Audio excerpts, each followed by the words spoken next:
Welcome to Breakthrough Success. I am your host, Marc Guberti, CEO and founder of the Content Marketing Plaza, bringing you 3 new episodes each week where I and top-level guests teach you how to take your business to the next level and achieve your breakthrough. And behind any breakthrough, whether it's in your business or your personal life, all of those breakthroughs require a transformation where we are becoming better. We are making a change within ourselves that leads to that breakthrough, that leads to that transformation. So if you want to learn how to achieve a major life transformation, this is the episode for you. So today's guest who joins us today, she is a transformational healer, mentor, teacher, and speaker. She has dedicated her life to making a positive impact on the future of our world through empowering individuals, leaders, and organizations to unleash their true potential. Today's guest for episode 346 of the Breakthrough Success Podcast is none other than Shawna Pelton. Shawna, it is such a pleasure to have you on the show. The pleasure is mine, Marc. I'm so happy to be here with you. Shawna, I'm happy to have you on the Breakthrough Success Show, and I'm looking forward to diving into this because I feel like everyone wants to have a big transformation, and they have the idea of what that is, but they're not really sure how to get there. So we'll be talking about that in this episode. Before we do, though, can you talk a little bit about your background for being a transformational healer and how all of that got started? Sure. So my background in the world of as a coach, a guide, a teacher, speaker, it's been nearly 2 decades in the making. And I've had training under various teachings from holistic healing, mind-body medicine. I've studied in the ancient mystery schools. I have explored metaphysics as well as the neuroscience of change and people building for personal and professional excellence. And, in my journey of working over these years of just basically has been, really about just applying my passion for helping people through whatever modality was basically what I was interested in next. It just kept I was following breadcrumbs. So. And I mean, it's interesting how these journeys where we want to go somewhere or you look at someone who's already reached their destination, it is those little breadcrumbs. It is those little steps that sometimes you don't really think about them, but they end up being really critical towards your journey leading up to that transformation.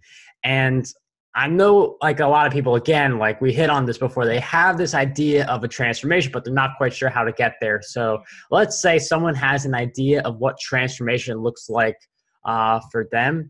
What is our approach to planning so that we have a better shot at that transformation? Well, the planning is important, isn't it? Because you don't necessarily want to jump into anything without first a strategy. And so that's really what I believe is so critical for anybody who does set off on the journey of change, whether it's change in their relationships or change within themselves or change in their career or health. A plan of action needs to be put into place. And I always tell people the very first place to begin is to really kind of take inventory, which means you got to look at life with, a critical eye, not a judgmental eye, not in terms of, shaming yourself or judging yourself negatively or harshly, but instead being honest with yourself, meaning what is it that you keep repeating in your life that has led you to this place that you're feeling you are in need of that change. If you have a stuck point in life, then there's something that you've been doing, probably unconsciously, that has led to that condition in your life. So taking inventory is the very first thing. And then once you have that inventory, I call it the puzzle pieces. You know all of these pieces. You know where you've been. You know what you've been doing, and you know where you want to go. Then you can create that strategy for how you want to get there and essentially it's a roadmap to your success. And it is good to look back and be honest with yourself, because that whole self-assessment really makes it easier for you to figure out which pieces connect to form that puzzle. But you need to have the pieces first, and that's certainly what the planning allows you to do.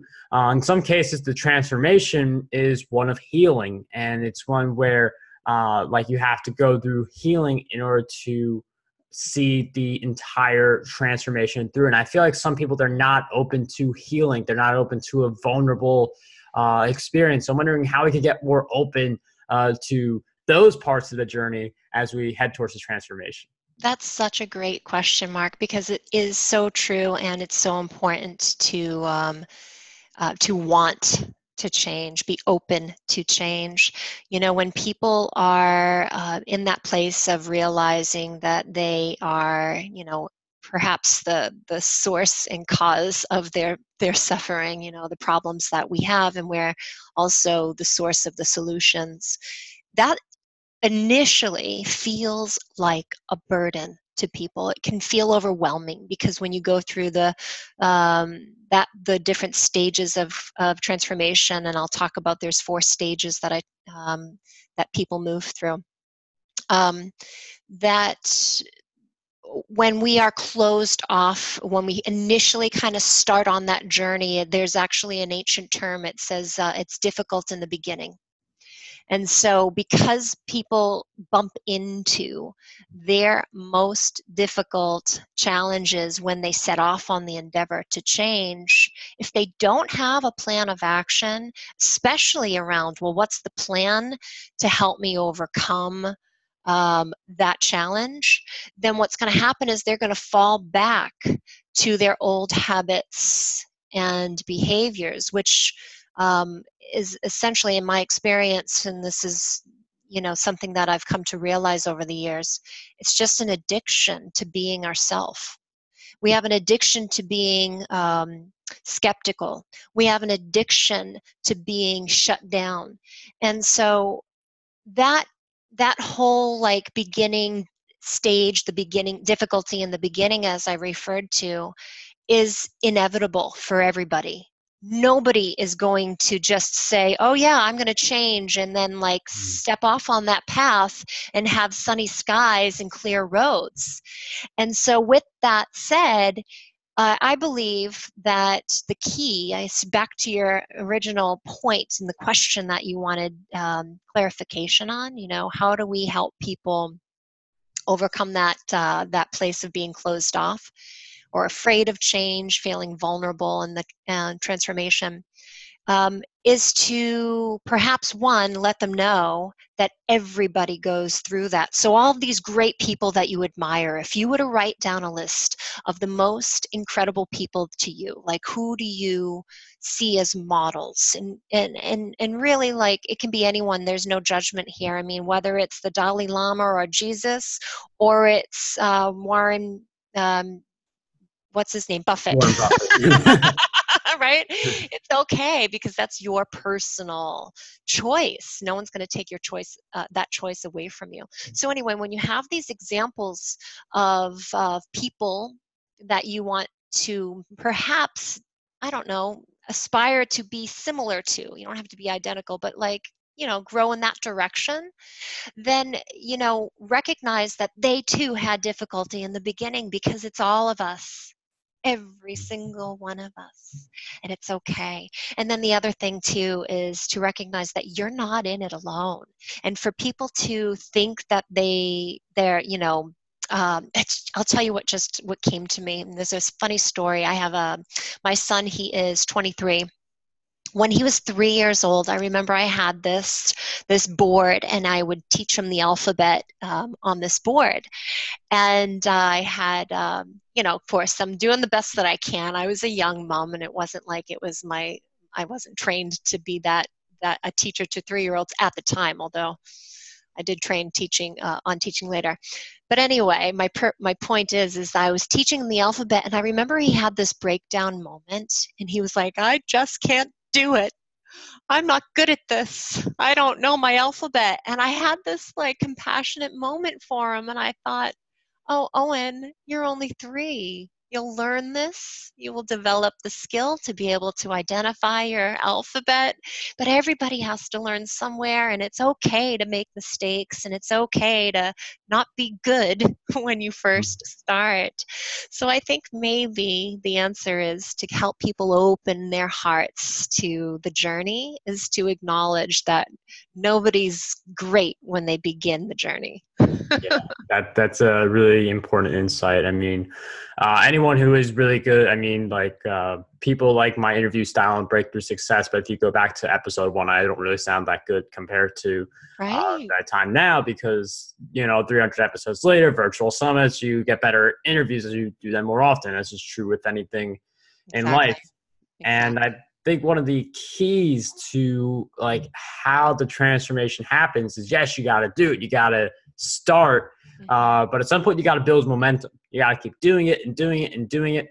So I'm wondering if you could share with us how we can build, but also keep the momentum, because too many people I see, like, especially with weight, they'll lose the weight and then they'll gain it back. So how do we build and then keep momentum? Oh, that's a great question. I think first, to build the momentum is to recognize the key to how we learn, and how we form habits. There is neural pathways that are being formed, and we have to recognize that our old patterns are embedded pathways that energy flows freely down, and it's just it's very difficult to stop the energy from flowing, which is your old habit of being, is the energy I'm referring to here. It's difficult to just stop that free flow of energy. It's kind of like rushing water down a river. We have to first kind of dam it up, if you would. But also to create new pathways, they say that it takes between 27 and 30 days to actually create a new habit. So that kind of like whatever it is that you're wanting to do, like for example lose weight, which means you maybe need to change your eating habits, you maybe need to change your, believe it or not, sleeping habits, you may need to change your movements and all of that. We all kind of are aware physical body responds to those things. But every single day, if you could just do a little bit to get into that habit, even if it's not necessarily the profound thing that you're doing, like for example, if you need to, say, cut back on soda, for example, if you can do little increments, but knowing that you're constantly moving in that direction, and then what's going to happen is you'll develop new neural pathways that say to your body from your actions, because you're forming them in your brain and in your energy body, this is what I want. The more and more and more you take those little teeny actions in the direction of your desires, that's takes about 30 days. And then the science says that it takes about 66 days to have that kind of make strong, solid connections, and your what do they say, that your The whatever average. wires together fires together. So meaning your pathways in your brain, if there's wiring, there's firing. And firing is all of the energy, the focus, the commitment, all of that might seem hard at first will become your new normal over time. And so that would be, I guess, understanding the science behind creating habits is probably where I think would help me anyway. I know that it helps others. So. Yeah, I mean, habits are certainly very important. It's good to, and you have habits, whether you know it or not. So it's definitely good to look at them. One thing I do want to double down on is Shawna mentioned incremental. And I feel like that's really important, really, because in business, I feel like there are a lot of people who they read a case study like, hey, this person's making 6 or 7 figures. And all of a sudden people set the goal to go from 0 to 6 figures. And there are books that, they have the catchy title like 0 to 6 figures or 7 figures in a year or something like that. But people need to set incremental goals. So if you're making, like, let's say $3,000 a month right now, set $4,000 per month as your next goal instead of I want to be a millionaire. So you can become a millionaire and achieve that kind of transformation, but you have to do it in increments. I really appreciate that, because I was someone who fell for those catchy titles. And I remember my early days of developing myself personally as well as in business. I would feel self-defeated. I would self-sabotage and think, oh, I'm not good enough because I didn't do what everybody else is doing, and I had that comparison syndrome. And so I think that when we acknowledge those little increments are actually building up, it's like a reservoir, and eventually there'll be a tipping point. And so the momentum from that tipping point, I believe, will come from those small steps. Yeah, it's just small incremental steps, and then all of a sudden you'll look and you'll realize you hit your goal. It's like transformations. It's not like one day you wake up. So we talked about this earlier. Like, you don't wake up and it happens. It's something where, like, you're looking at, wait. Yeah. And then you look back and you see, well, the work you did, but it feels very gradual in reality. It does. You know what I've learned to do too, because another way to anchor in positive feelings about what you're doing and about those little increments is actually celebrate them. So if you do, for example, cut back on soda for the day, then literally celebrate, acknowledge, what you're grateful for, and say to yourself, so your body is listening, your mind is listening, your life is listening to what you say to yourself, and however you celebrate is up to you. I had a friend who would go get her nails done. But, for me, I actually love I'll self high five, I'll do a dance, whatever it is that I see, I acknowledge it, because I believe that gratitude, and that's in the gratitude, I celebrate and I'm grateful, right? That's the energy of gratefulness. I think that gratitude is the secret spice of life that gives our life that kind of essence that everyone aspires for. Yeah, gratitude, I feel like, is something very underrated. Something that, whether it's a gratitude journal or something like that, you should pause to be grateful every single day. And I think that's a great habit, gratitude. And I know you mentioned habits earlier, and I meant to get into this, but I'm wondering if you could share with us some of the habits you've developed that you would say are essential for your success. So I actually, one of my biggest challenge is commitment. And there's a bigger kind of story behind this, but when someone's not committed, they do whatever it is they're supposed to do, it's done half-heartedly. And when you have a half-hearted approach, you end up with I don't want to swear, results. So, the results that aren't complete, it's not as fulfilling as whatever's you're in your potential. So in terms of habits that I have created, what's funny is I had to first get into the habit of learning how to have commitment for the result that I want. And to do that, I actually created these little cards. I have it hanging on my wall, so I'm looking at it. And so what I do is every day, and I have on the top, it's and it printed out, and it says, "I am so grateful now that I have." And what I did was or what I still do, and it changes up regularly.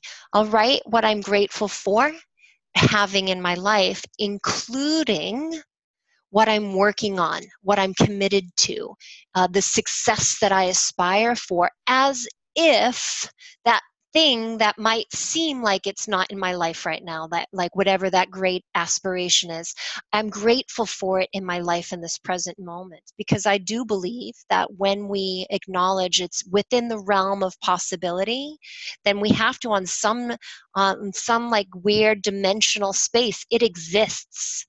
If it didn't exist in some other dimension, it wouldn't be in my consciousness for me to think of. That's another like weird way to look at it, but that's what I do, is I kind of pull it into my present thoughts by being grateful for it. And here's my also other habit. When I'm reading my gratitude sheet, I touch the words, because you want to incorporate senses.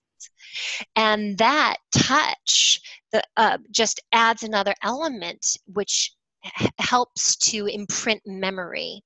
And then one more thing that I do is I feel the feelings or the elevated emotion behind the joy of having that outcome.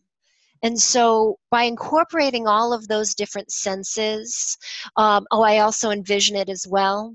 And so it's my secret way, and I even teach this to people, it's the secret way of actually staying committed. Number one, staying focused on the tasks that are your priorities, and then also activating what's known as the reticular activating system. It's the part of your brain that is conditioned to see what you're teaching it, what you want it to see, what you're programming yourself to see. Now, all of a sudden, I'm seeing opportunities in my day-to-day life, so that these opportunities align with what I'm envisioning, what I'm imprinting in myself, what I'm reminding myself to be committed to.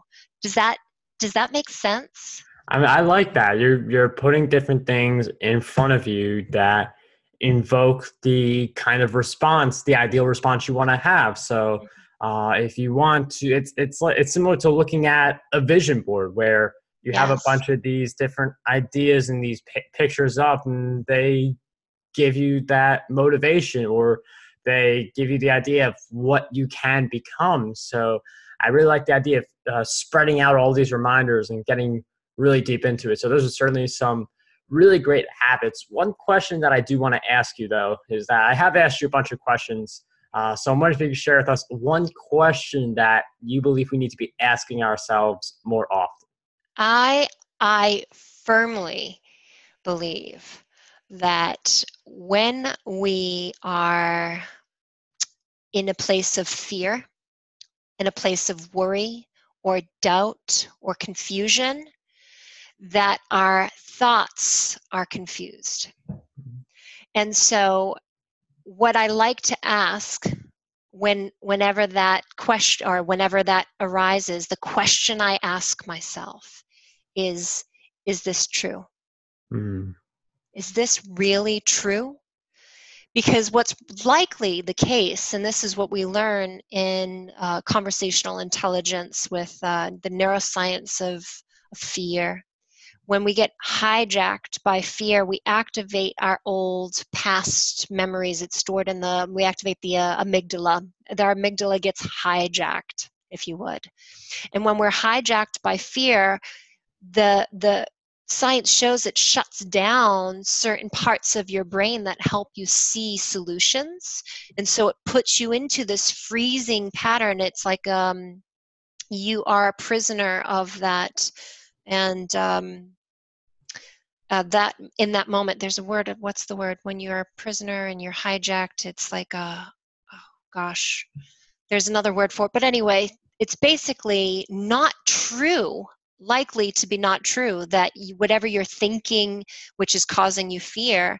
And so questioning the thoughts, is this true, is critical. Always question your thoughts when you are in a state of fear. And then you'll find yourself like redirecting your thoughts into what I call a better feeling thought, a more truth-based thought. Shawna, thank you for sharing with us that question, that insight, because obviously when we are in a state of fear or anxiety, our thoughts do change a lot. So I appreciate that. For people who want to learn more about Shawna and follow her on her journey, she has a free gift for us, Envisioneering Excellence, which we could all get at iaspiretoexcel.com. That link will be in the show notes, marcguberti.com/E346. Shawna, are there any other places where we can find you in addition to that?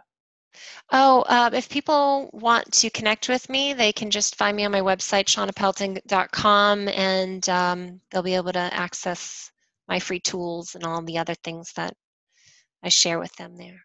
All And of right. course, Facebook and other social media sites if people are interested. And actually, I do have I give gifts to everybody who's in my community of Enlightened Alliances. I do weekly free meditations. That's another habit I created.